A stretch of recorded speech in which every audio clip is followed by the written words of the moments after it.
the first NBA season that I actually really covered on YouTube was the 2016-17 season. I had been a fan of the NBA for years to that point, but never really delved into the content creation aspect until I was about 16 years old and just didn't really have anything else going on. You know, when you're a loser in high school, what else are you gonna do? Same reason I'm doing this now, except I'm just a loser in adult life.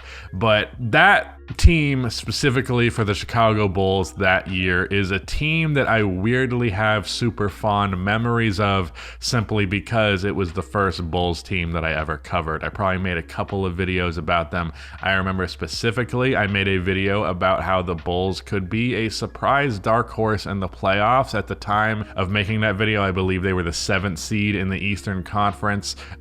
Don't watch it.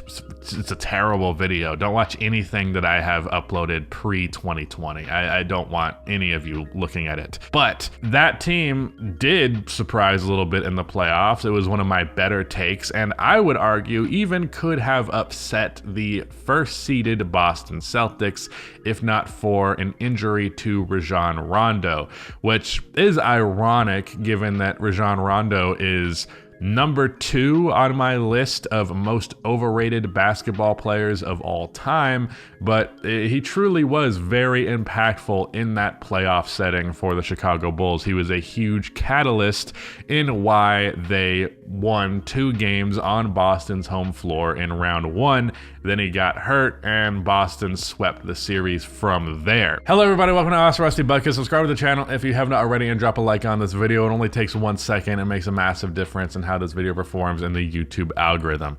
So the core of Rondo, Wade, and Jimmy Butler. Wow, what a trio. What a time to be alive. 2017 and the core 3 is Rondo, Wade, and a like 25-year-old Jimmy Butler, I believe. I kind of loved that team. I hated it, don't get me wrong, but I kind of loved it in retrospect, just because the lens of nostalgia is what it is. Now, the main subject of this video that I wanted to talk about was less so Rajon Rondo and more so Dwyane Wade in a Bulls jersey, because that's the type of thing. I realize more people do this with him in a Cavs jersey, but a lot of people look at him in a Bulls jersey and go, let's just pretend that didn't happen. I'm the only one who doesn't want to pretend that that didn't happen. In fact, I really thoroughly enjoyed Dwyane Wade in a Bulls jersey, and mind you, that's not a popular opinion amongst Bulls fans even. Bulls fans really did not care for Dwyane being in Chicago all that much. The novelty of it for a lot of them kind of ran dry pretty soon.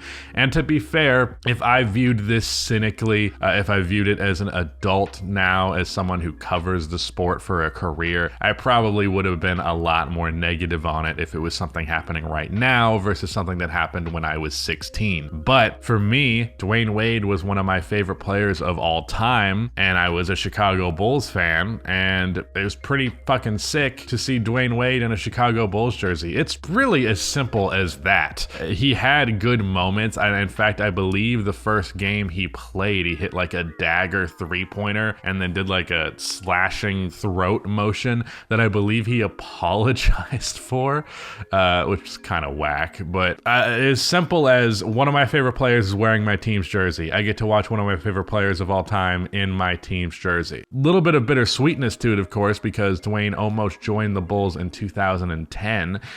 He's obviously hometown from Chicago, and that would have been much more awesome than just him being old as shit in a Bulls jersey. But even old as shit, Dwyane Wade was still a 17-5-5 guy, still had moments where he showed a masterful ability to create shots in the mid-range, still an effective slasher, still an effective playmaker, really a quite effective post player. Specifically, he posted up a lot in Chicago, and for me, it was just really cool to see him in that jersey. I mean, I imagine even Rudy, the editor of both of my channels here, you can confirm with some text on screen if you want. Did you not appreciate at least a little bit Allen Iverson being in a Grizzlies jersey? I mean, it didn't go well. Most people don't think fondly of Allen Iverson in a Grizzlies jersey, but I imagine for him, he was like, well, shit, Allen Iverson's one of my favorite players of all time. I don't actually know if he's his favorite, but you know, he's up there for sure. And he's wearing my team's jersey that I grew up watching that team. I grew up watching that player, and now I get to see them in my team's jersey. It's really cool, and I think that kind of factor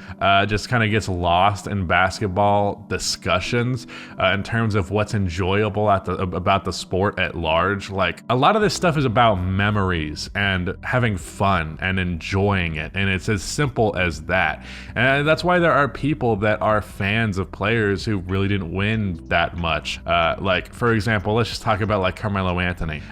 You can't deny the impact that Carmelo Anthony had in terms of so many fans enjoying and loving the game of basketball because of Carmelo Anthony. And we seem to frame these discussions so much around winning or, you know, in the case of Dwyane Wade, like just it kind of being sad seeing him outside of a Heat jersey. I do understand that. Ultimately, there is a novelty to things like this. And I don't know, it kind of kills the joy of the game to me a little bit to focus so much on like, yeah, the Bulls won 41 games, but I, a young NBA fan, got to see one of my favorite players in my team's jersey, and that has merit to it. Like, my favorite sports memory of all time is when Derrick Rose hit a game-winning three over Tristan Thompson in Game 3 of the second round versus the Cavaliers to go up 2-1. Now, don't talk to me about what happens in the series from there, but outside of that, I was a huge Bulls fan at this point, and that team was the best team the Bulls had ever seen. And that game-winning shot, it's the only playoff game winner that the Bulls have hit since I have been a fan of the team, and I had a great moment with my father when the shot went in. And, you know, sentimental things like that, they matter. That's like most of what matters about the sport. And I see people like often deny that of NBA fans, deny the humanity of the sport, and it's silly to me. There's so much more to this game than winning championships. There is so much more to this game than even winning the game itself. If you had fun watching, ultimately it's a valuable experience. I didn't even mean to really get into it like that. I just wanted to talk about Dwyane Wade in a Bulls jersey because I almost feel crazy given how much I actually enjoyed that, and I still, to this day, will watch Dwyane Wade Chicago Bulls highlights, which I know is insane to Heat fans, and I know is insane to a lot of Bulls fans because, as I mentioned, a lot of Bulls fans couldn't stand it.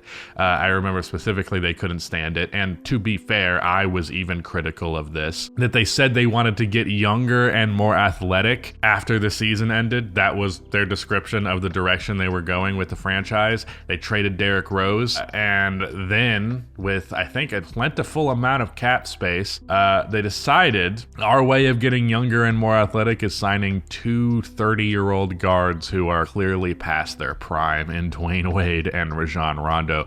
Two 30-year-old guards that also can't shoot worth dick. To be fair, Wade and Rondo both improved their three ball quite significantly in Chicago, but at the end of the day, man, it was rough. It was ugly, and the spacing was ugly. And for me as a Bulls fan, every fucking year with this team, they have been towards the bottom of the league in three-point shooting. If you want to see a perfect example of a team that has not got with the times in terms of the importance of the three ball, look up three-point attempts average on Basketball Reference each season, sort from bottom to top, and I guarantee you the Chicago Bulls are going to be in the bottom 5, let's just say, in three-point attempts pretty much every single season. And that type of signing was just indicative of that living in the past type of thing. I don't know if there's anything more living in the past than having Rondo and Dwyane Wade be your saviors in 2017. mean. But it was still cool Dwyane Wade was in a Bulls jersey. You can't take that away. So ultimately, I'm happy with it.